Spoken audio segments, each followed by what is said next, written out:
Hi, brothers and sisters. Pastor John here. Thank you for joining me for Beyond Sunday, where we take Sunday's message and learn what it means to follow Christ throughout the week. As I was preparing this week's sermon, something struck me. Paul could have simply said, God always keeps his promises, and moved on. But he didn't. Instead, he told stories. He took us back to Abraham, to Sarah, to Isaac, and to Jacob. Why? Because stories help us remember God's faithfulness. Think about your own life for a moment. When someone asks you, has God been faithful to you? You probably don't answer with a theological definition. You tell a story. You remember the job God provided when you didn't know how you were going to pay your bills.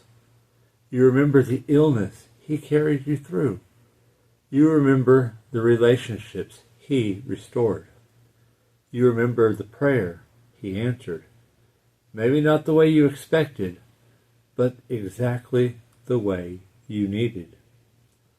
Our faith grows when we remember what God has already done.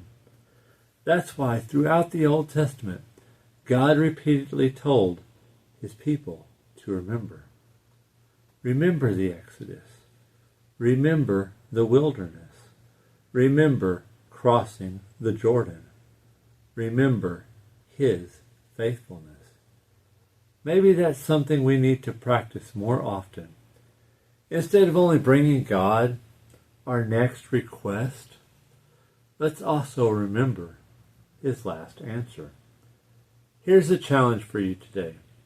Take a few minutes and write down 3 times in your life when you can clearly see God's faithfulness. You may be surprised at how encouraging it is. But don't keep those stories to yourself. Share one with a friend, a family member, or someone who needs encouragement this week. Your story of God's faithfulness might be exactly what someone else needs to hear today.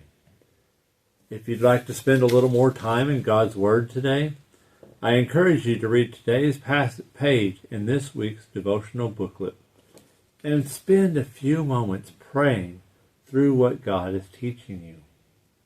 Until next time, keep your eyes on Jesus, keep growing in his Word, and remember, I love you, and there's nothing you can do about it. God bless.